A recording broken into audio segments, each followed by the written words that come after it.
to a High Strangeness Society. Today we're talking about high strangeness and the current term was coined and what it's became today. Today we have here I'm Bama and we have Josh. Hello there. And so for you, you're the one that actually brought this to my attention with high strangeness when we started discussing this a couple months ago, and I really started looking into it. And the phrase has become pretty broad stroked in what it covers. For you, what does it mean? High strangeness, for me, is anything during an anomalous event that an anomalous event is already usually kind of weird and strange of itself. But I like to think that high strangeness is kind of reserved for that type of experience that is even beyond that, and I guess that's when you start getting into these very, like the term says, high strangeness.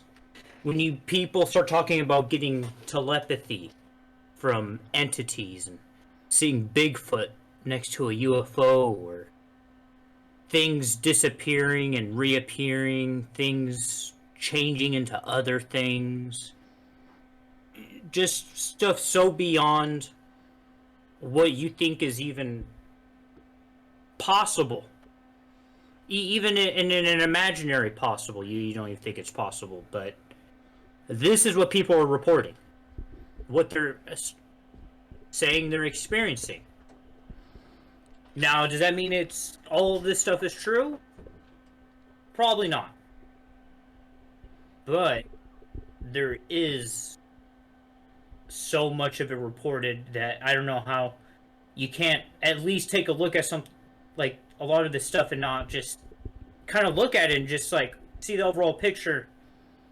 And that's when I think about it sometimes, it's, I guess, when it ultimately comes down to whether you think everybody is lying or that there may be some truth to some of this stuff to some extent.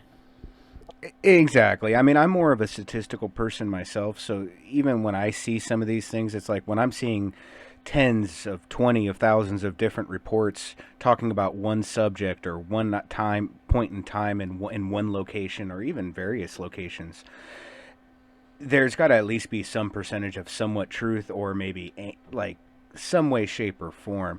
I mean, according to the Wiktionary and dictionary as I read it, it says the quality of being peculiar, bizarre, utterly absurd. It does show that the phrase was coined in the 1970s by a Dr. Alan Hynek. It seems like he's actually been pretty in the peculiar side of things of paranormal or unexplained phenomenon. Seems like he's been involved with that since what I see is 1947. Yeah. Hynek is, well, like you said, since 47 and until his death, he was in the game, so to speak. He was an astronomer, and he was who the Air Force picked for a lot of their kind of research into this. I guess you could call it a subject. And Hynek has a very interesting kind of relationship with this, because first of all, when Hynek came into this, he didn't really put too much into it. And after years and years of looking at this, he eventually had a change of heart, and then eventually came to completely believe that the phenomenon was a real. And by the phenomenon, I'm referring to UFOs, and that's something that I'm going to maybe use as a kind of catch-all term. I know it's kind of some people, and I don't really like using it all the time either, the phenomenon, but I am going to be using that as a kind of a catch-all term for a lot of this stuff. Well, and absolutely. I And mean, it kind of goes into the name itself, High Strangeness. I mean, just in that regard, I see, like you said, he coined it in 1970 to just kind of explain bizarre events that just couldn't find words to explain what was occurring. Yeah, so I mean, modern UFOs pretty much starts with Kenneth Arnold in 1947, and a lot of these earlier reports, it's just these very unusual objects people are seeing doing absolutely extraordinary things that just, as far as our understanding of physics, they should not be doing. But they're being reported doing it. And in some cases, these things are being picked up on radar doing this stuff. Which really brings into question, like, I mean, if these things are, if they're catching them on a radar, I guess you could always just say that, it's a malfunction, but... Or an anomaly. But I mean, you also have, like, I mean, just speaking of one that's very close to home because I've heard about it so many times, the Phoenix Lights. That was a big deal. I mean, we're talking about one of the most populated areas in the whole state of Arizona, let alone, the west coast of America. All stating the exact same thing over Phoenix and the mountainside over sitting above it. I mean, it's you can't deny some of these things, that something's going on. We don't know what, but something's going on. Yeah, exactly. I mean, there were thousands of people that reported the Phoenix Lights. More than thousands. I mean, even a couple as a sheriff and an attorney for the city of Phoenix. Yeah, the governor, well-known people. Yeah, Governor Fife Symington at the time, who at the time made a big debacle out of it. Kind of made what he did is he had a press conference that he did on TV, and he brought out a guy in like an alien costume and told everybody, "You guys are taking this too seriously," and just kind of poo-pooed the whole thing. And then he eventually came out, like, I don't know, I forget how many years later, but he eventually came out and was like, "Yeah, I was just kind of doing that to try to calm everybody down." And then he saw the object too. No, and then what they described was just that. I mean, you don't hear too much of that either, though. These, I guess you would call them mega UFOs, because the thing that they described in the Phoenix Lights was like a mile wide on average. I'd say that most people describe it. If I remember correctly, it was like 11. It was it was a numerous amount of orbs. I can't remember. I want to say it was a higher number. Like it was like 10 or 11 orbs or something like that. Okay, so that cast over a span of area that seemed to move in uniform, if I remember correctly. Something of that effect. Okay, so that's kind of correct, but kind of not. So, I actually believe, if I remember correctly, the Phoenix Lights actually start in southern Nevada before they even start in Arizona. Yes, that is correct. That's why I say numerous reports, because there were more than thousands. We're talking about tens of thousands between southern Nevada to Phoenix. Yes, and during this time frame, which is, I believe, around 8 o'clock-ish, when a lot of this was being reported, people describe a chevron-structured craft, semi-translucent with, I believe, 6 lights? That's what I was referring to. Yeah, exactly. I was probably describing it wrong, but I wasn't sure. It was numerous or 7 lights. Yeah. Or 5 lights, 7 lights. I forget how many lights. Yeah, when I say numerous, I mean more than 4. You know what I mean? Not. Yeah. There's so much UFO stuff. It's really hard to keep track of all the little details of everything. Everybody's name, everyone's years, the dates. The exact what they saw, all that stuff. No, But absolutely. I mean, and that's the whole thing is some of these sightings are what they call high strangeness or paranormal or unidentified. I mean, a lot of this stuff is just not. It feels like some of the people that are talking about it are discredited because people don't know their background. But some of these people have like very accredited background. Like we said, high strangeness. Term itself was coined by Dr. Alan Hynek, and he was a doctor of his own right.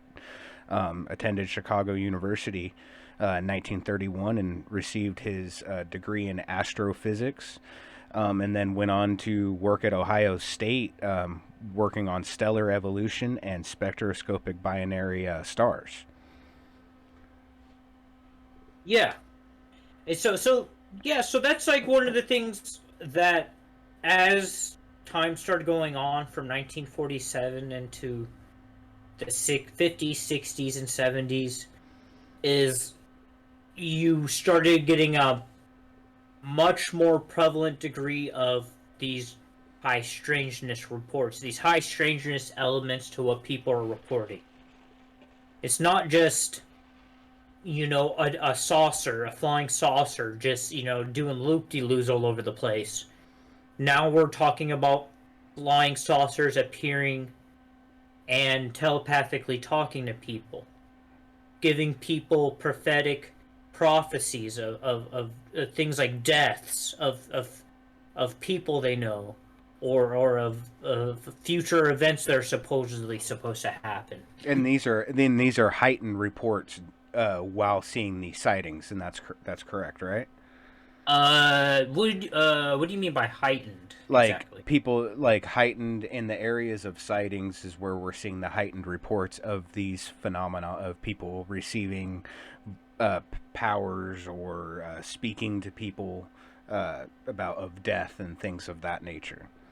So, maybe I'm just not understanding. Are you asking? Is it where there's more higher amount of reports of UFO sightings? There's more higher reports of high strangeness, or are Yeah. you asking that they? Yes, that is correct. Yeah, sorry. Okay. Um. Yeah. I mean, yeah. As time started going on, people. I mean, different. There isn't like an average UFOs people see. It is every year. It's different amounts. There, like I said, there isn't like, oh, the quota of 10,000 UFO reports has happened. It's like some years there's more, some years there's less, and in fact, sometimes there seems to be like lulls of kind of like where there's not too many reports for like a decade, and then all of a sudden there will be one year where things just go just crazy as far as reports are regarded, and people are just reporting all kinds of stuff. And why this happens, it's not quite sure. I mean, You that know, seems. You'd also think that that kind of randomness would mark either some kind of intelligence or I don't know. Maybe it could just be that technology well, advances every 10 years or so much that there's some unexplained things that people don't know exist yet. I mean, and it could be more than just whatever the phenomenon is. It could be a cultural thing, a social thing. There's just so many elements to this that that's where it gets, kind of strange and hard to kind of piece this all together. You know, it for maybe like one year one report, one year gets more reports or a certain type of reports because maybe a certain movie came out or something. It, there's so many different variables Yeah, that once you start why this adding. stuff happens, and then you go into like to things like where there is water, there tends to be more UFO reports. By capita, per capita, these places that don't have a lot of people tend to get more UFO reports per capita, mind you. Obviously, places with more people are going to get more overall. But if you do it by, like I said, per capita, then places like Midwest, these places get a lot of reports. Are we sure It, that's not just due to drinking and staring at the stars because there's nothing to do in the Midwest? and yeah, there probably could be. Who knows? Yeah, I'm sure there's quite a few people, and especially nowadays with Elon Musk's Oh, his little rockets. chain, his little chains of satellites he's got up there. Because if you go out to places where it's clear enough, you can see his little convoy of satellites going by. And if you don't know anything about it, it's gonna look wild to you because you're just gonna see, like I said, a convoy of lights going in a row, following each other, Do, like dozens of them, and it's gonna look wild if you don't know what it is. I still remember when one of the first when Elon Musk sent one of his first rockets, and I had to have been like 16, 17 years old, and I remember looking up and seeing this streak of light in the it going through the scars and coming out like out of our atmosphere, and I was freaking out until I realized that was like, and I was very young and nobody knew that he was doing it because it was like really before YouTube took off and all of that. So like until you like watch the news the next morning and everyone's talking about this streak of light through the sky and finding out that it was one of the Elon Musk rockets and private satellites going into the stars. That was a crazy moment for us. Oh yeah, if you ever see a rocket launch from like far away and you don't know what's happening, it looks crazy. You like you'll, especially if you see the one where you'll see like all the blue color from it, from the thing from the rockets. And then if you ever see it when it dumps, the all the boosters and all that stuff, and then it looks like it. So if you don't know what it is, it looks like a light going into like a portal or something, because you just see a bright light, and then you see like a circle plume, and it looks very crazy. Like I said, it looks very anomalous if you don't know what it is. Exactly. Yeah, I was tripping out on it for a while. Yeah, That was a moment. Yeah, so I can only imagine like when that but started happening and nobody but knew what was also happening. to to to the people's to their credit. Also, when we say high strangeness, you're usually not going to apply the term high strangeness to a light in the sky report. Yeah. It's got to be very um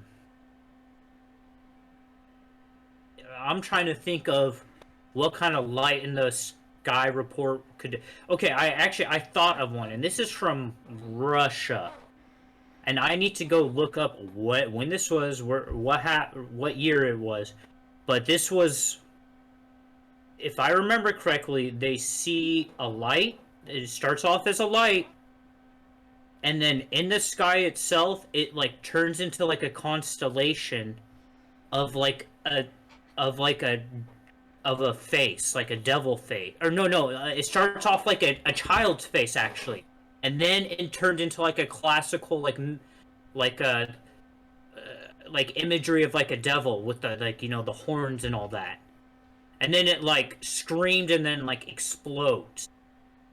That would be like a light in the sky high strangeness report. But that's like the only thing I've ever heard of like that. I don't know what the hell that is. Yeah, You when I know? Google search high strangeness, I see some very like I don't know, when I say specific, I mean like specific to like ghosts, apparitions, things moving when they're not supposed to. That's what I see linked to a lot of high strangeness when I Google search it. So Um, exactly. So in the 1950s, that's when things started getting really weird as far as UFOs are regarded. Because that's when the UFO knots really start showing up. And then what are the UFO? that is just a kind of overall broad term that is for any kind of, I guess you call it like an occupant of the UFO that people see. So just kind of like an astronaut, what we use to refer to our guys that go into our rockets and spaceships up into space and all that. This is the kind of because I don't like to use the term alien or extraterrestrial or anything like that, because that to me that gives too much, because we don't know anything about what people are seeing, if it's happening or whatever. So I think using the just most neutral term possible, I think, is one of the best things you could do towards this. And that's one of the terms they used to use back then, and it's actually one of my favorite terms, which is UFOnaut. Which is, like I said, given the kind of name for whatever you see in a UFO or next to a UFO. And if you actually go look at Dr. Hynek's classification system, you start seeing UFO nauts in what's called close encounters of the third kind. So he made 3 classifications for UFO reports. Close encounter of the first kind is you see a UFO within 500 meters. So within about 1,500 feet, which means you within about 1,500 feet, you can get a somewhat pretty good view of something, unless it's incredibly small. You can at least get like the general shape of something, Okay, that makes sense. Or color or something, And then this is what he referred to as close encounter of the first kind, because you're close enough to the object that you're able to give details about it. Close encounter of the second kind is physiological and trace effects. And that means any kind of evidence or any type of effects that the UFO purportedly had on the environment or individuals or animals around it. And this can be everything from sensations, sounds, feelings, smells, burns, all kinds of things like this, and not just people, but the ground and things like that. Psychological as well. If sometimes, and this is a very commonly reported thing, is and people report this and one of the things in High Strangeness is that a lot of times people say when you are close to, and by they I mean people report this, that when they get close to a UFO, they start acting not how they normally would. Abnormally. Peculiarly. Exactly. They start doing things and acting how they wouldn't normally. And while it's happening, they have no control of it, and they don't realize it's happening. And it's not usually something until later that when they reflect upon it, they realize that was abnormal behavior that they were doing.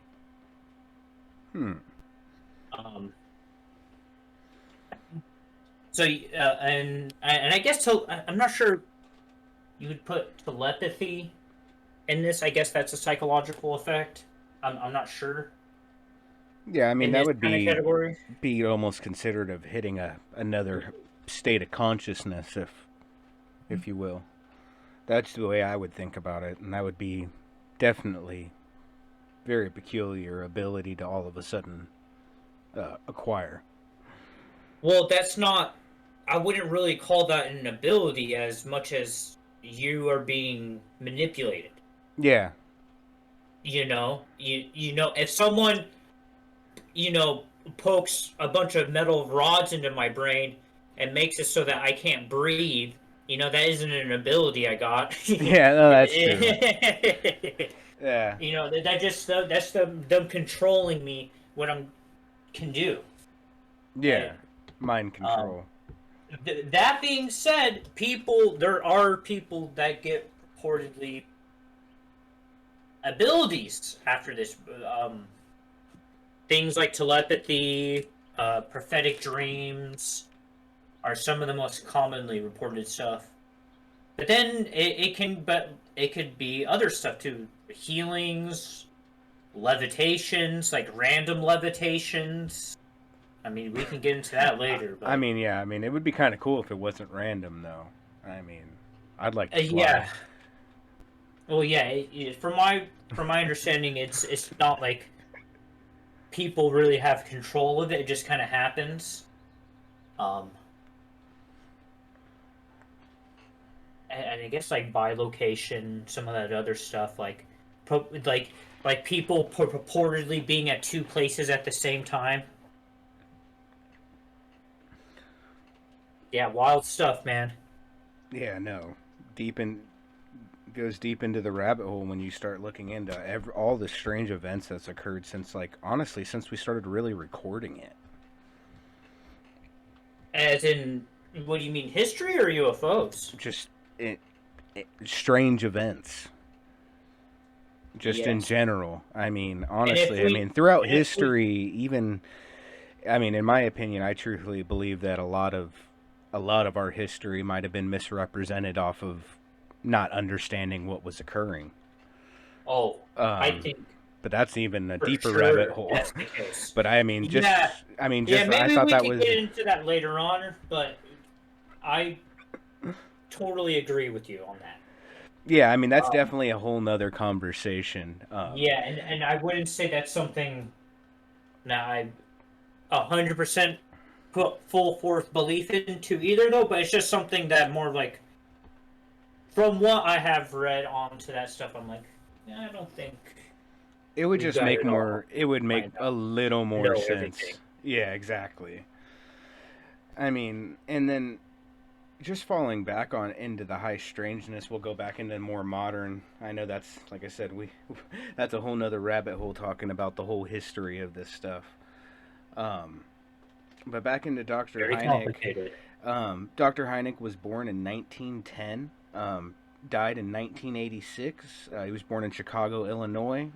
So he was American. His parents were Czech Republic. I think they're from the Czech Republic. Czech Republic? Nice. Yeah. Wait, was it called the Czech Republic back then? I don't think so, but they... is it called Czechoslovakia, I think? I believe so, but the way it's described is that Dr. Hynek is a second generation American.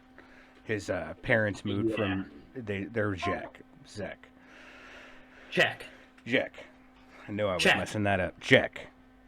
Czech. Czech. Like check this out. Czech. All right. Czech. And he actually got started in World War II working for the military, and he helped design the proximity fuses for the Navy. And that was his first little delve into military work. And then after World War II, he returned back to Ohio State, continuing to teach stellar evolution and spectroscopic binary stars. And then in 1947, he officially started working for the Air Force and started working in Project Sign. What do you know about that project? I know it only went for 2 years and it wasn't very fruitful, but I do believe it was the building project for Project Blue Book. Yeah, Project Sign and Project Grudge were both of the two preceding Air Force investigations into UFOs. Obviously, in 1948, it's when they did the first one. And this is because 1947 is, like I said, is kind of where modern ufology kind of takes off. Lots of people report it. So in 1948, they kind of start taking a look at this. And all of this stuff up until 1952 is a very kind of, the government is very open kind of about this stuff, and it's like looking at it, it's like, oh, and then the kind of how people are like, oh, UFOs, flying saucers, it's kind of like a fun thing almost. Yeah, and there was also, I think there was a couple movies that came out at that time as well, regarding aliens. Let me see. Oh, there was tons. I mean, you go back to the radio program, I want to say in the Let me look that up since we all have computers. War of the World radio program. That happened in 1938. When are you familiar with that? No, I'm not. What happened in 1938? So in 1938, they played a live radio drama of Orson Welles' War of the Worlds. And from my Yes. understanding, before the program, they gave disclaimers, this is a radio drama.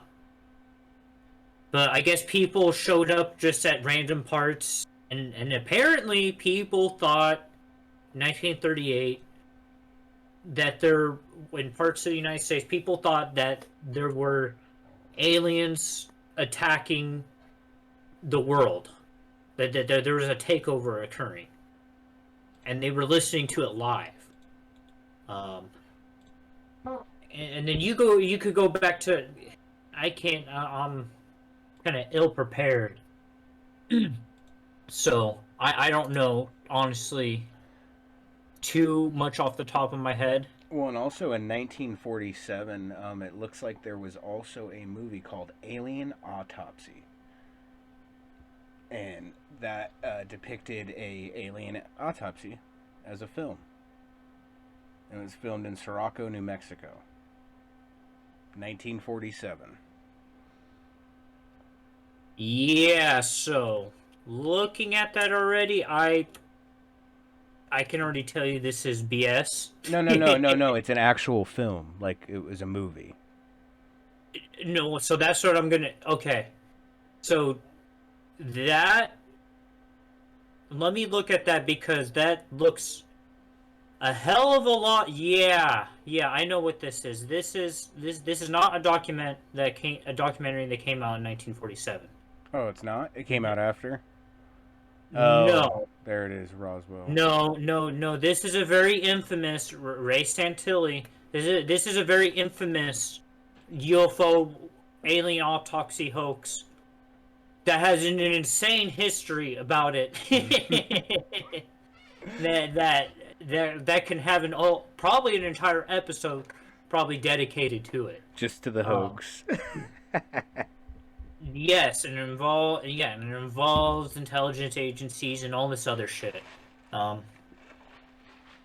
Yeah, that's why the second I saw that, I was like, I know Exactly what that is. Yes, That's I know funny. exactly what that is. Yeah, so and then it looks like Hynek did work on Project Sign, Project Grudge, all the way through Project Blue Book. Project Blue Book does look like the first project the Air Force actually committed to, because everything seems Project Sign lasted from 1947 to 1949, Project Grudge 1949 to 1951, and then in 1952 it finally got Project Blue Book to 1952 to 1969, and that's where it seems like a lot of the fruits of these programs actually came from. Well, the Air Force was kind of given no choice. And what I mean by that is in 1952, there was this, I believe it was a week, I have to, or maybe a few days. I forget the exact amount, but there was a flyover of all kinds of UFOs over Washington, D.C. And I believe there was purportedly even happened right over the White House. I think they later went on and said that these were some kind of anomalies created on the radar from some temperature inversion or something like that. So some kind of BS answer, if you ask me honestly. I mean, maybe that's what happened. I don't know. I'm not a radar operator specialist. I didn't look at it, so honestly, what I say or don't say, it really doesn't add too much credence to it either way. But I don't really think that's kind of what. I don't think it's coincidence that also happened. Is what I'm trying to say.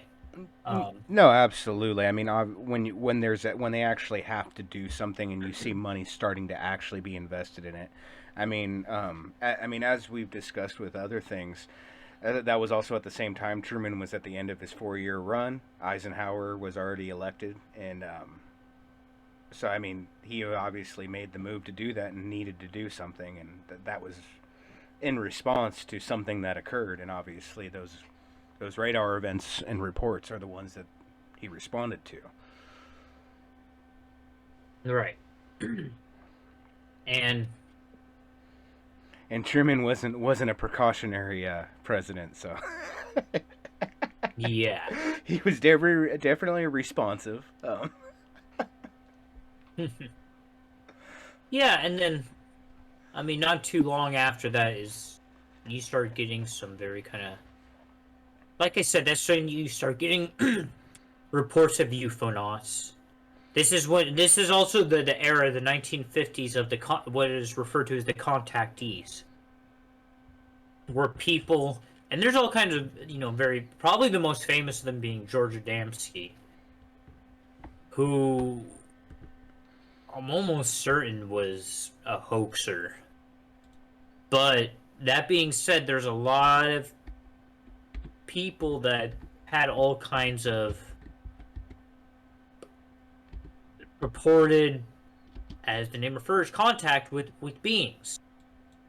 A lot of these beings said they were from places like Venus, Mars, Ganymede, and nowadays they're kind of referred to as like the Space Brothers, because a lot of them were this, and when we refer to as Venusians, these kind of were like these blonde, blue-eyed, kind of very, very pretty people. They looked human, That sounds like the description of the Nords. like Nordic people, or like Nords as in the kind of group that people report in like abductions.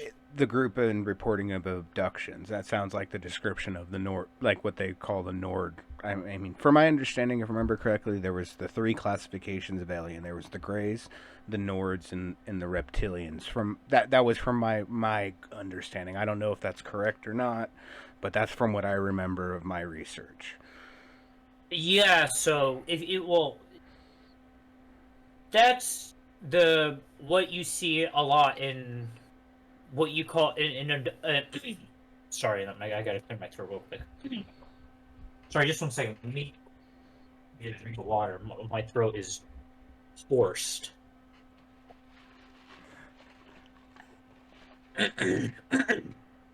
Sorry about that. So yeah, that is the type of stuff you see in abduction reports, which would say is much different from what you get in what you call close encounter of the third kind, which is reported UFOnauts like next to or inside a UFO, but not during an abduction. Though there is crossover. But in abductions, you are kind of right for the most part. You have grays, which are, you get small ones, you get tall ones. Usually it's reported there's a bunch of small ones and one big one. Which, if we want to, later, there is threads there to other stuff, particularly some fairy lore, where you have like your fairies and what's called your fairy queen, which is the one fairy that's much larger than the rest. And then and like I say, you have all kinds of different folklore where a lot of things in abductions and UFO reports are kind of almost indistinguishable when you read them, honestly. Well, and that's what I tend to find is a lot of these stories. I mean, between paranormal, as you say, fairies, shapeshifters, a lot of the stories seem to link together in that high strangeness, and that's why I kind of think that as a term, high strangeness, it has such a broad stroke, because you really see a lot of these things have a lot of the same explanations, just explaining different things. Which is very peculiar to me, because I mean, I truthfully believe that there's some kind of commonality, then there's something probably connecting them, but I don't know. I'm just a very open-minded person.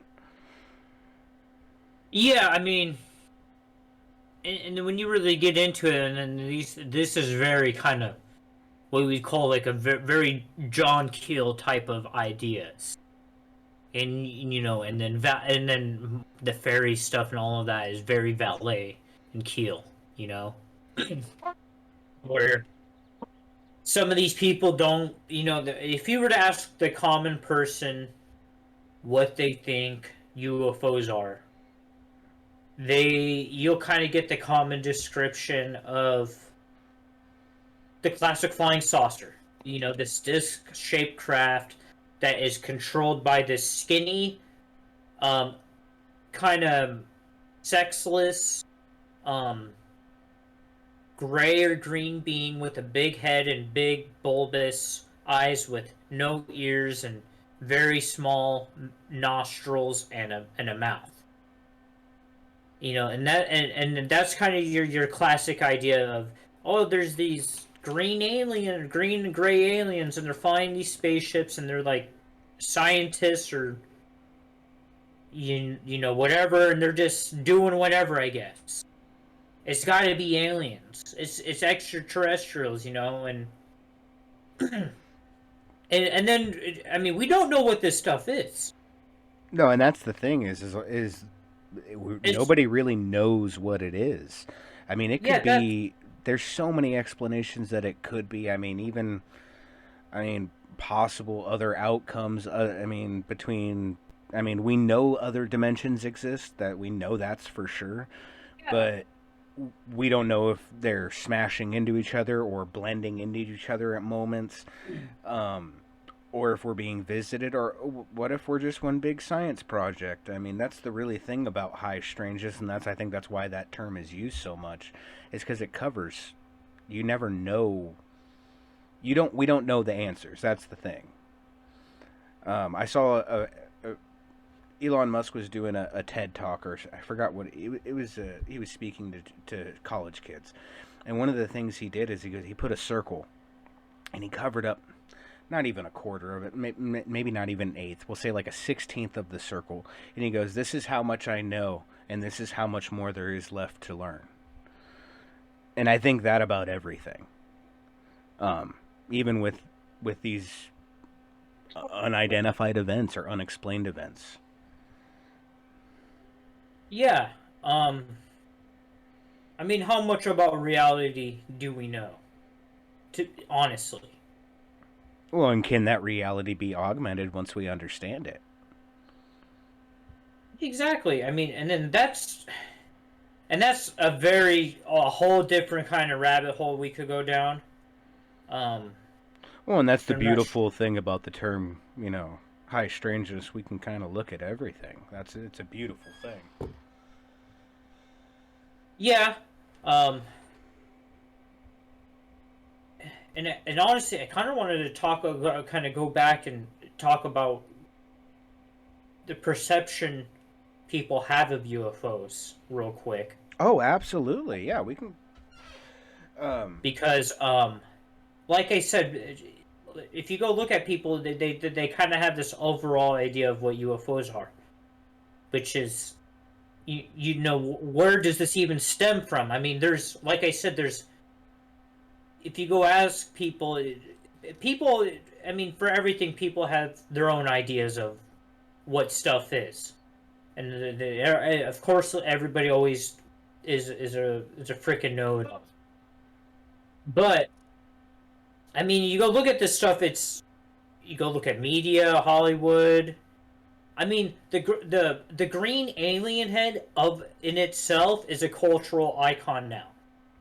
Oh, absolutely. I mean, even through video games, that's what's used. I mean, look at little Halo. Yeah, look at the little Halo aliens. They have that face.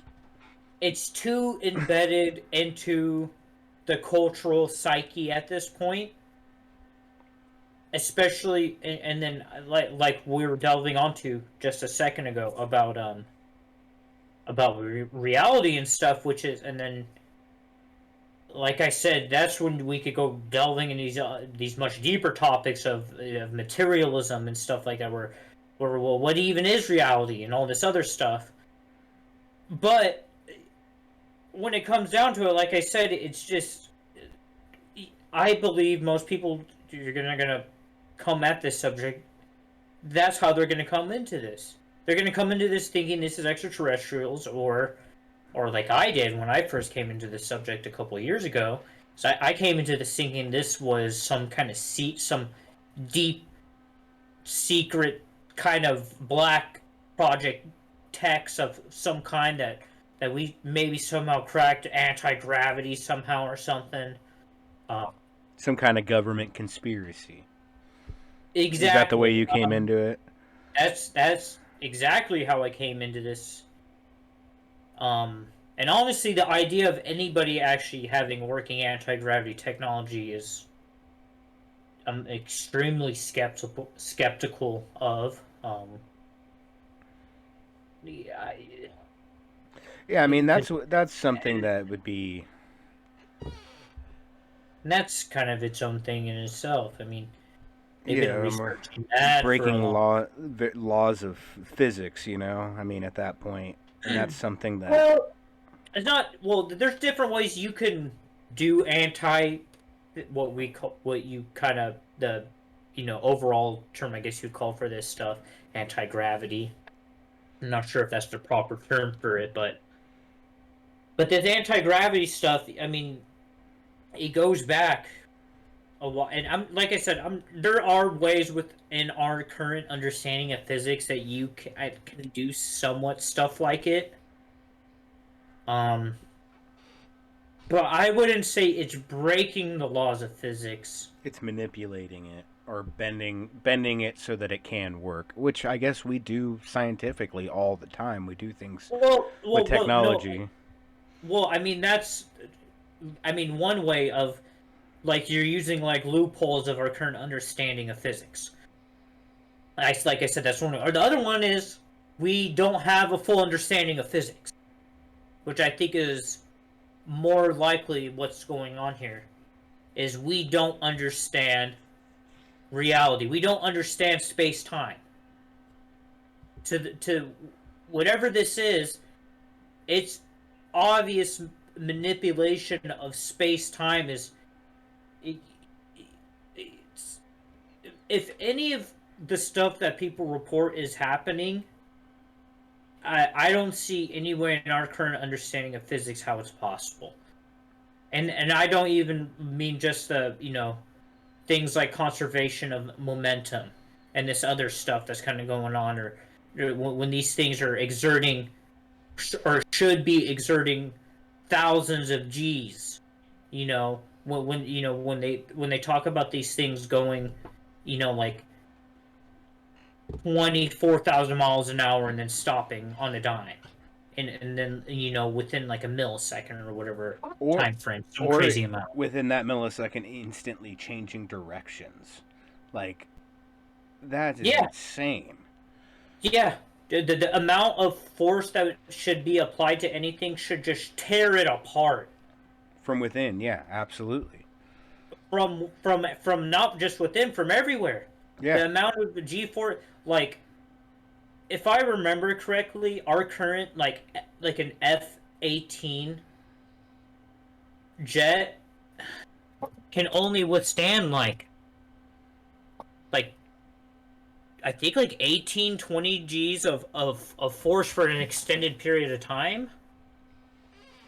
Let me look at it. No, yeah, and then the metal would bend, or even just, it would It would literally tear apart at this, like, at a certain limit. It, like, will literally, from my understanding, it will just start tearing apart at the metal. The metal will start, like, literally ripping. Yeah, like tearing from coming out. Yeah, it's too much for it to hold together. Absolutely. And like I said, we're talking, from my understanding, hundreds of times that of G's.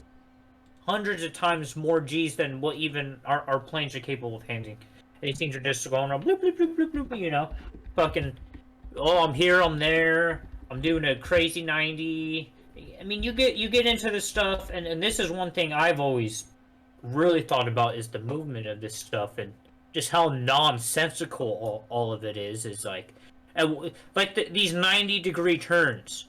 At what point in navigation would you ever need to do a 90-degree turn unless you're in doing an invasive maneuver? Yeah. No, absolutely. I You, mean, that doesn't you make ain't. sense. I mean, if you're gonna go somewhere, I mean, logically, you're gonna point at where you want to go, and if you're just gonna travel there, you're gonna travel in a straight line because that's gonna be the fucking fastest way. Yeah, we know from point A to point B is the fastest way is in a straight line. Exactly. So why is there so much reports that these things Or erratically flying.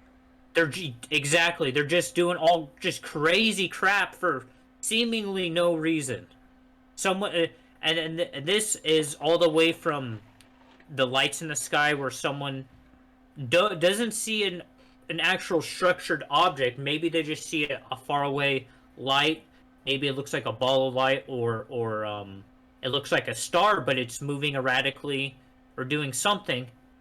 And you know when something's moving erratically, for example, because a satellite, for example, is not going to make a 90-degree turn. No, A absolutely. meteor is not going to make a 90-degree turn. Nor would it change speeds, like varying speeds, which is Exactly. also reported with a lot of those reports. Is it like moved really slow and then changed directions and instantly sped up, or sped up and slowed down over cities. So those are also things that you'll see reported. Yeah, you see all kinds of stuff. You don't see it too much nowadays, but back in the day, you used to all the time get the falling leaf motion, which is just like how a leaf falls. These things would reportedly do that. Sometimes these things they're just like just sitting there, but unstably. Like they can't just sit still. They have to they're wobbling or doing something kind of strange like that. And a constant circular motion. Also, I've heard that as well. Yeah, spinning, going on its sides. Yeah. Depending on the object shape, mind you. I mean, if you're a circular, a spherical object, I mean, I guess that doesn't really apply to you. Yeah, absolutely. But like like these discs and circular shaped objects, and then that's another thing is how all the different shapes. It's like while you may have common shapes and sizes, it's like every UFO report is like a new UFO. Yeah. So what is going on? Is there really, is there just 1,000,001 different aliens coming here with all their different freaking sports freaking spaceships just flying around Earth is because the place it's fucking. It's the thing to do for the aliens, man. They come out, check out my new Corvette, bro. Yeah, they're going off showing off to other aliens. They're like, yeah, look, let's go wheeling, bro. I got a 4Runner. Let's get it. Let's go to Earth and show them what it looks like. Yeah. Let's go mess with the humans. Yeah, that's how they off road. Is they just get down fucking real close and just start, or maybe like going under the ocean or whatever. Who knows? They're just having fun with us. I mean, that's one thought. I mean, I highly doubt that. I don't that. I don't put too much to those type of theories. I mean, I can't discredit them at all. I mean, who knows? Like I said, I take this very agnostically. But if I had to, and I do have biases when it comes to this stuff. Obviously, we're all going to. But if I had to pick one, that's not going to be one of them. No, absolutely. I mean, there's many theories that you hear and you go, you know what? It is plausible, but I'm going to say it's like a 1% chance. Yeah, I mean, you're still giving it a statistics, going like, yeah, maybe not. I'm not going to discredit you because there's a lot of other stupid, weird things that I think could happen. Yeah, it's like there's multiple. Like I still don't know. Like, are we dealing with one phenomenon or multiple phenomena? I don't know. I don't know if we'll ever know. Honestly, we probably won't. I mean, if we do it, there might be a big problem. What do you mean? I Like mean, if we ever find out what it is that like it's gonna take us out or something? yeah, maybe. You never know. That's the thing. It's like what happens if we find out and they go, "Oh, our science project was fun," but now that they're self-aware, late. And when they just wreck Yeah, us? they're like, "Oh, start over again." When the dinosaurs figured it out, we got rid of them. Yeah, what if the government knows that and that's why they keep it a secret? You know what? Applaud them for that. Yeah, If that all you was the assholes, case, all you assholes out there dumping on the government when they're out here saving us from knowing about aliens so that they don't know we're self-aware, so then they don't fucking just, annihilate us. By how would they destroy us? I mean, I don't know. I mean, honestly, if they were that technically advanced, they could do whatever they wanted. I mean, just think about Well, yeah, what but like what? what we did to the Indians. I mean, just coming here having better technology, we destroyed the Indians here. It wasn't even a fair fight. Even if they You beat us in battle, we were still gonna kill them with our diseases. Yeah, okay, I thought that's where you're going. I honestly, I thought that's where you're going. I thought you were about to go with a Corona alien conspiracy or something. I thought that's the kind of line of thought you were going down. No, I'm just saying, like, you get to a point of when I mean, at this point, we're chipmunks. Like, we're monkeys to them. Like in comparison of technology, if they got capabilities to change what we know as the laws of gravity. Okay, okay. Well, first of all, I don't know if I subscribe to them yet. Well, I don't. I'm saying if they exist. I'm not saying that I totally believe of them, but I don't mean but that either. what do you mean? I mean this, and I don't mean this is completely hallucinatory, but I mean I don't also discredit a very Jungian. This is some kind of collective unconscious manifesting physically or something. Oh no, absolutely. I mean, that's the what do they call that? The Matrix theory. That it's something similar of that essence. Not necessarily that we're one big computer system, but I mean, that technically a computer is our brain. Um, One way, shape, or form. It stores, computes, transfers, communicates, all of that. And if we are one collective unconscious, we're just one being, and we just don't realize it yet. Potentially, yeah. Yeah, I So mean, when it yeah, I comes to don't. that stuff, I when I open up doors into like thinking of ideas, I'll adopt them as my own to think them through, so that I'm not discrediting anything. That's the way I think about things. Yeah, We don't or know. maybe yeah, and it could be somewhere even in between where there's an Absolutely. intelligence, but there's a still, like I said, Jungian kind of collective unconscious where it requires us to maybe to manifest itself, or it's also part of this collective unconscious just representing itself in a different way. I mean, there's so many. There, for every person, there's like a different hypothesis. You know.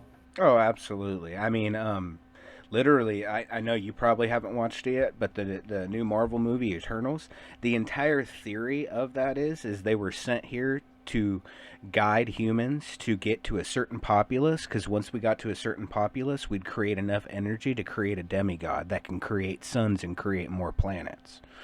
Um, that's not too far off of what you're saying is maybe it requires all some kind of collective That energy to create a subconscious to create a physical form. what you were just describing reminds me. I don't know what, but I don't know what it's from, but it reminds me of something like mythology wise of some. I have to If maybe I if look I it up. remember correctly, the Titans required like their powers, and even in Greek and Nordic mythology, a lot of those were based off of prayer. Their power was based off prayer for a while. The Titans, really? I didn't know that. If I remember correctly, which was supposedly what Zeus's and all their parents. You know what I mean? The creators of what we know as the Greek gods were created by the Titans. Wait, so is that how it works? So I thought correctly. Let me double so check. we're just Cronus, because from my understanding, Cronus is the father of Zeus, and I mean there's that. I mean there's and then who? It's been a while since I've gone down that.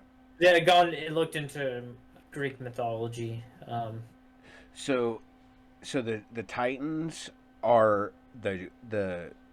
they're a race of powerful giant deities. That's what they are in Greek mythology. So the Titans are the ones that they were the existing gods before Zeus and Athena and all of them took place. The Titans were the giants before them. Zeus defeated the giants and became the god of Earth. They ruled during the long, legendary Golden Age. A long, legendary Golden Age? Yeah, that's all it was defined as when I was searching it. But yeah, so I guess I was wrong. The Titans are not the parents of Zeus and them, but they had to be... Zeus defeated the Titans, and they were giant deities. Yeah, I remember they predated them, but I remember, like I said, I remember Zeus having... There's that infamous painting of Cronus eating Zeus, but I don't think that's what it's called. I think they're called their Roman names.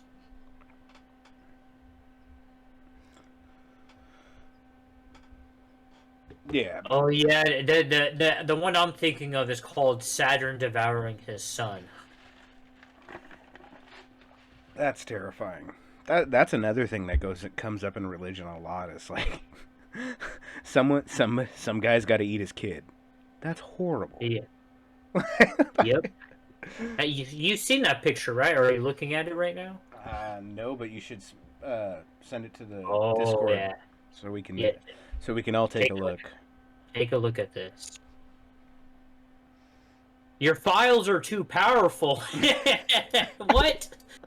I've never gotten that on Discord before. Discord doesn't want the picture, man. It's too powerful of a picture. It's too powerful. Oh my God. Give me 1 second. I got another one. Somewhere. That's too funny. This is like on Amazon, though.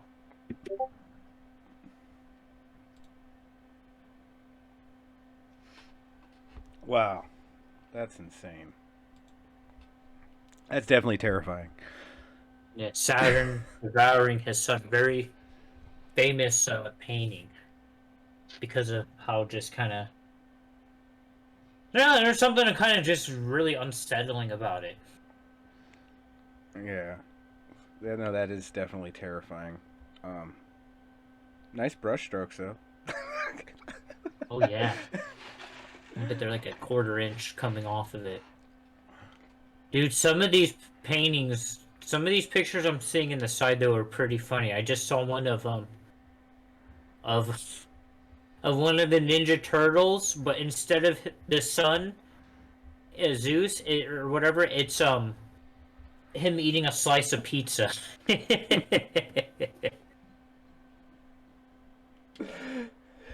Yeah. And you know the other thing that pops up with the high strangeness, though, that I'm actually been one thing we haven't talked about at all that I did pop up quite a bit is the Bigfoot sightings and the high strangeness that occur around Bigfoot sightings. Oh yeah, all kinds of stuff. Knocking, like all kinds of strange stuff. I mean, I watched a couple YouTube videos. There's a bunch of ones that you can tell are fake. Oh yeah, I mean, when it comes into actually documenting, getting actual evidence of the of anomalous phenomena, it's I feel like the you fact that never they, find really anything. yeah, It's always this very liminal thing, very paradoxical. It's always like there's always just so many hoaxes. First of all, so it's just hard to just kind of filter through some of that bull crap. that's And what then makes it difficult just in general with any of these stuff that we're talking about here. With any high strangeness event, it's like there's so many hoaxes or people that make it so easy to disbelieve. If that yeah, makes and sense. it's almost like it's part of this. Like it's like the hoaxing almost goes hand in hand with the subject itself. It's like it's just you're always gonna come across it in no matter like what field. Um, Yeah. but all this anomalous stuff is just like I said, and even when it does get recorded, it's like then it's like, is that fake or is it not? And if it looks too good, it's like, oh, that must be fake, and then there's just it's like I've never really seen any picture or video evidence of anything anomalous where I'm like, yeah, that's 100% for sure, and like something anomalous and not like a fake or some kind of prosaic something, like anything from a camera visual artifact to like fraction reflection of light or something along those lines. Yeah. It, there's always enough there that it could be something else. Oh, absolutely. And everybody scrutinizes those videos. I mean, I know the first thing I'm looking for is where did you fake it?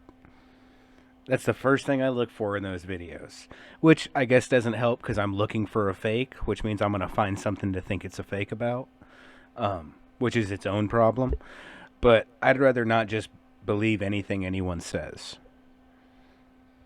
Yeah, Like no, that's true. I'm looking for something.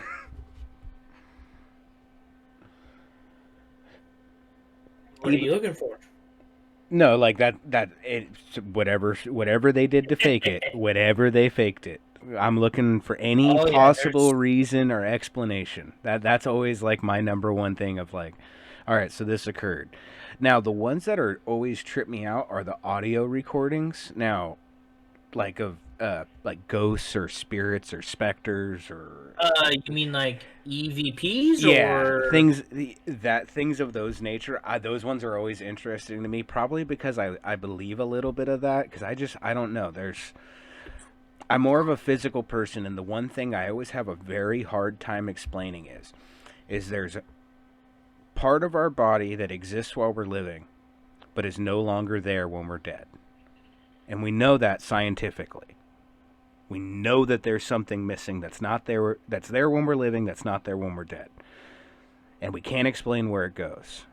And I think it's that light, that electrical energy, that consciousness, something that is hard to explain.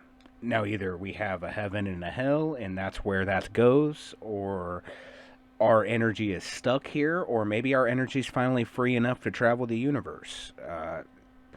And that's what makes it hard to like disbelieve in ghosts and specters and stuff like that, is because that one thing makes too much sense to me to like completely ignore it.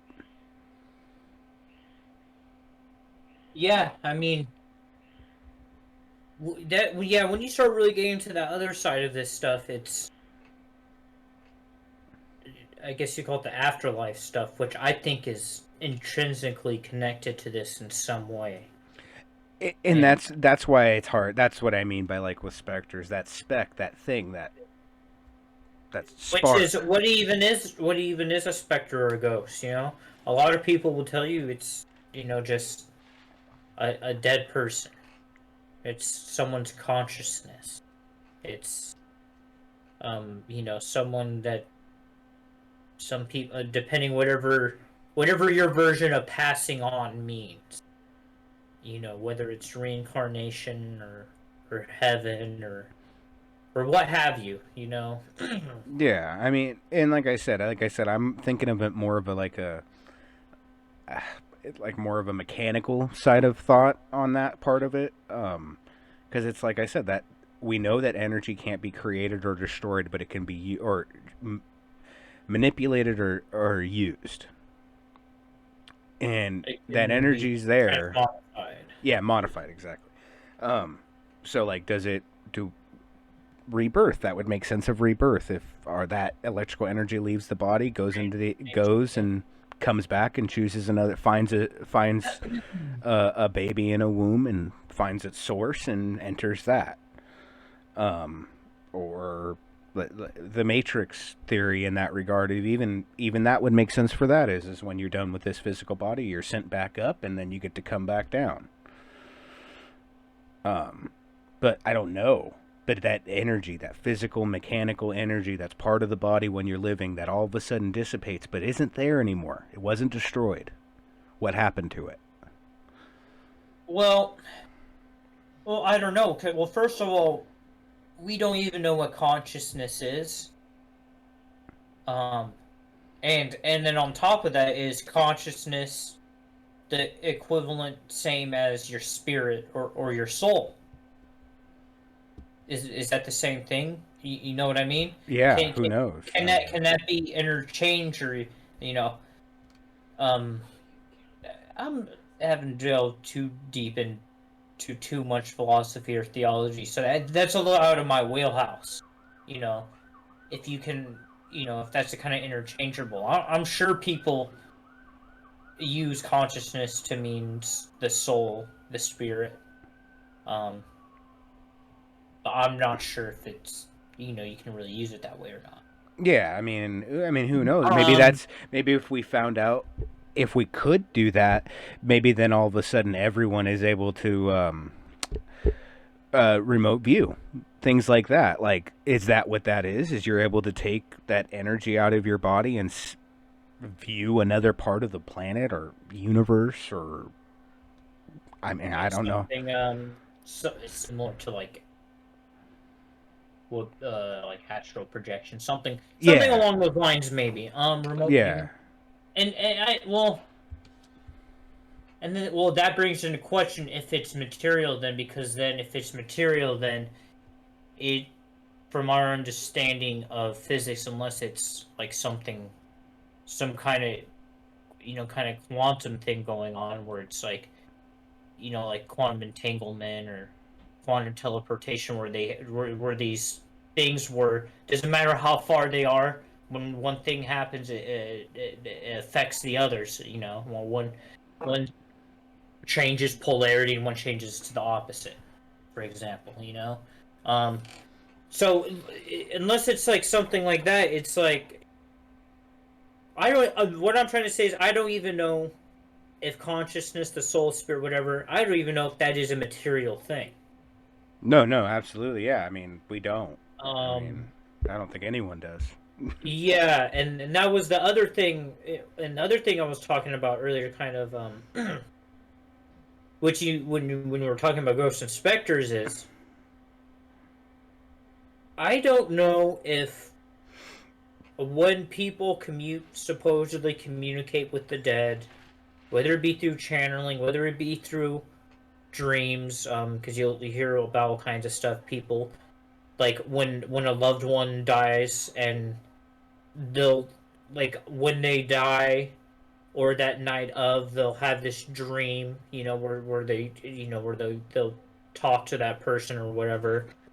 Or all these different variances of people talking to the dead, supposedly, or the EVPs, or like I said, the channeling, all these different things. I'm not sure exactly if that's exactly what it is. No, and that's when we were talking about what you called fairies, and that's why I call them ghost specters, and I try to hit a broad stroke on that, because we don't know what they are. we don't know if it's someone that died and that's their soul or their consciousness and that makes them a ghost, or if, like you said, fairies, shapeshifters, like all kinds of weird stuff. Yeah, but that's basically what I'm trying to say is, and I think that's kind of like a very like uh, theosophical, Blavatsky, Madame Blavatsky, her type of type of thinking where this could just be something else masquerading as this stuff. Um, and I don't know if you really want to get into like that type of stuff, because then, Well, and what I mean, just keep talking. We'll keep going. We're already at an hour and 16 minutes, so. are we? Yeah. Oh yeah. Yeah, we're doing good. I know including this 30 seconds we're talking right now, like a little bit to edit out, but there's not a lot that needs to get removed. Yeah. I mean, where was I going with this? Talking about the ghosts, the specters, and phantoms. Yeah, this is just maybe stuff masquerading as other stuff. Yeah, and that's one of the things that even as you've said a couple times today, you're not even sure if it's material. What if it's just something that's affecting our subconscious and making it like we know the power of the mind. I mean, we've seen people believe things that are not real and almost kill themselves over how much they believe it's real. The power of the mind is crazy. So if something is manipulating our mind and just showing us something like an aberration, a hallucination, it could be any of those things. We don't even know if this is a material thing. No, exactly. Which, by all standards, also goes against like everything we know about a current understanding of physics. Is that, like I said, that's our current understanding of physics, that we live in this material universe, that things are made of stuff and hard matter and all this other stuff, and that's it, even though we do have stuff like dark energy and dark matter, which is what makes up most of our universe, because our math says it's there even though we can't detect it. Yeah, no, and that's the kind of things that, I mean, that's why it falls under the category of high strangeness. It's some things that can't be explained. They're so bizarre that there's no explanation for what's going on. And I mean, we already understand. We don't thoroughly and understand physics. So it's like when it comes to some of these things, there is no explanation. There is no understanding. There is no definite, this is it. Yeah, I mean, what are you supposed to get out of like a report of a three-eyed giant that starts turning people invisible and paralyzing people, and he's got a little, what looks like an air-conditioned unit robot with arms and legs that starts walking around? And what are you supposed to get out of that? I have no idea. I mean, honestly, where did that report come from? I didn't read that report. That is a 1989 Voronezh, USSR. That is. Let me share a little picture with you, because this is a great one, honestly. I mean, that was a very interesting depiction that you gave me verbally. So now I'm interested to see the picture that you're looking at. Alright, let's see this. That, oh my god, what movie. First of all, the one side on the left looks like the Juggernaut. Yes, I was gonna say something, but you got it. And then, I forgot, I remember, I didn't watch the whole movie, but there was a little robot in like I want to say it was like 1970s, 1980s movie. It was color, so maybe it was 1980s. A little robot that looked just like that with a guy that dressed like that. I just can't remember what the show was. But As which one? The robot, the little robot looking guy? yeah, the little robot looking guy. I can't Yeah. remember. I feel like there was a show. I mean, it was very. I mean, obviously, we know the '70s and '80s when they did robots. They didn't, other than Star Wars, didn't do a great job of building robots on TV shows. Yeah. They were very water heater looking. Yeah. I um, mean, but yeah, the I mean, Juggernaut looking dude. I mean, that's just. I feel like we just grabbed a Marvel comic and was like, and this is the Juggernaut. We're gonna put that next to this robot guy. And yeah. I'm not even sure what's up with the guy on the right. I don't all the time. I've seen this picture many times, but I don't remember exactly ever the right guy ever being mentioned in the report.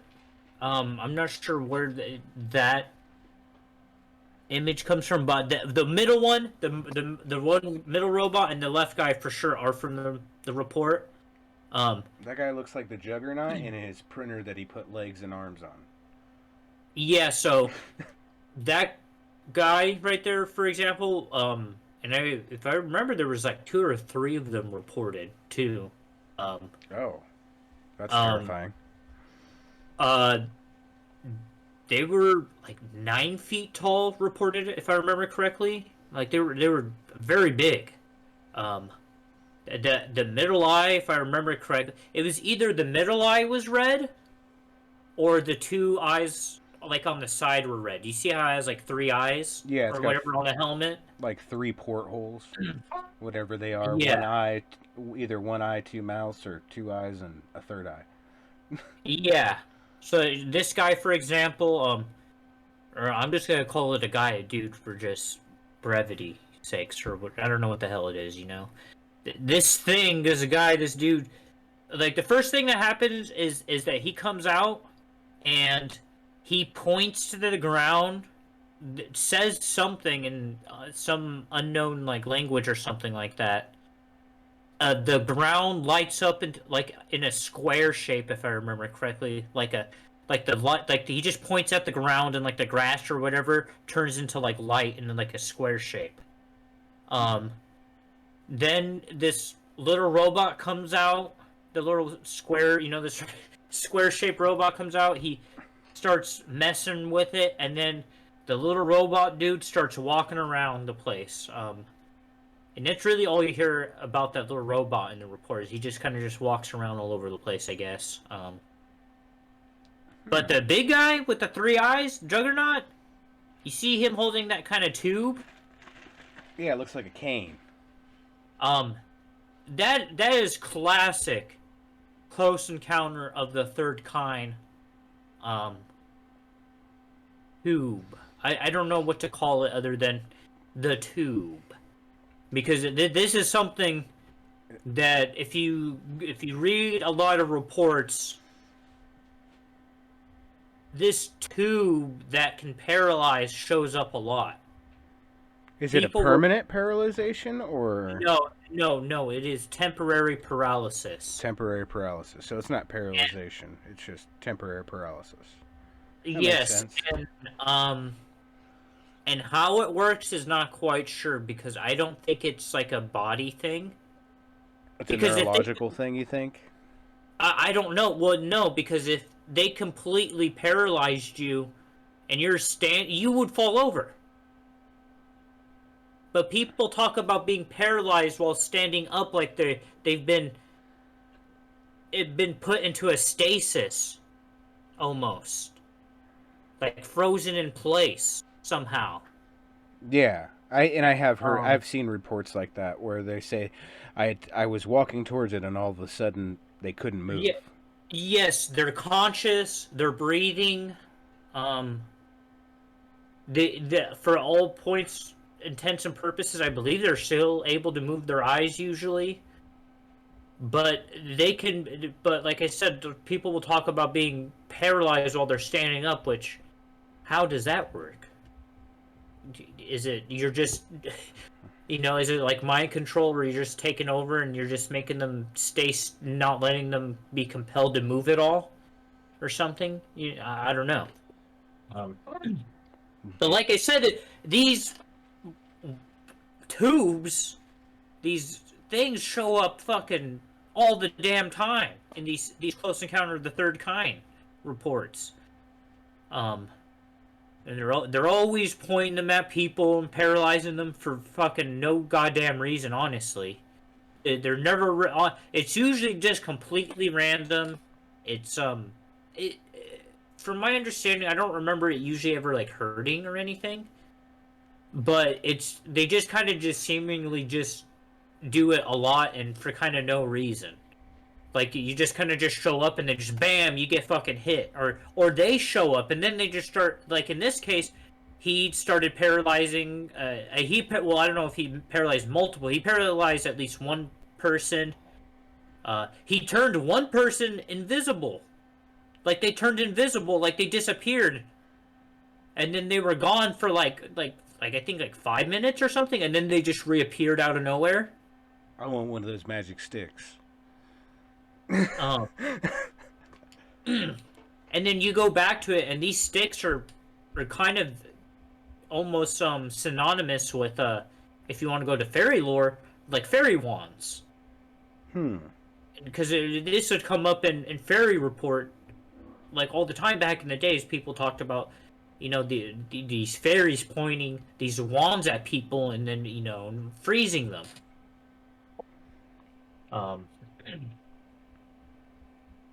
Yeah, this case is wild. The Voronezh, 1989.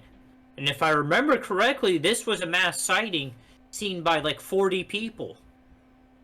This wasn't just like, like a person that reported this. This was, like I said, I remember correctly, like 40 people. There was a police officer included among the that were there. This came out right after, near almost when the collapse of the Soviet Union. Not too long after was the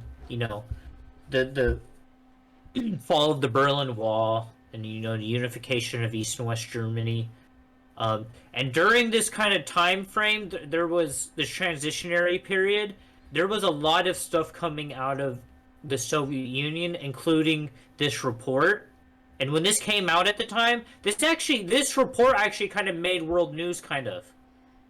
Because there wasn't too much stuff that came out of like Russia and the Soviet Union, really. So when they were, like I said, when they were kind of like closing, like all this stuff, like all these people were coming out, releasing all this stuff. If I remember correctly, people were giving away like top secret like files and documents for like bottles of whiskey and shit like that. When they're on their way out, they're like, "Oh, we're about to lose the regime. Screw it. I need everything. Yeah. Get rid of it all." Wow. So you had like all this stuff coming out. But like as you could imagine, a lot of people didn't really take this too seriously. Like, I mean, it's pretty crazy on the surface. I mean, it's crazy. It's the definition of high strangeness. And I think that's going to conclude our podcast. I think that was a good start right there. We covered a high strangeness. Pretty net. We kind of painted the brushstroke of trying to hit everything that's covered under high strangeness. It's such a broad term used in every way or facet of the paranormal or UFO societies. That's pretty correct, but if I had to say so myself. All right. So in our first actual episode, we are going to do UFOs in modern history. We're going to go from 1947 to modern day UFO research. Hopefully we'll see you guys then. Yep, you guys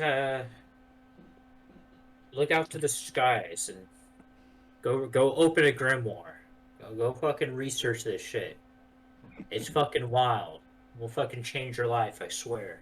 Open your third eye. Open the third eye. Start collecting crystals. Start collecting crystals. Open your chakras. I'm not joking. Get into astrology.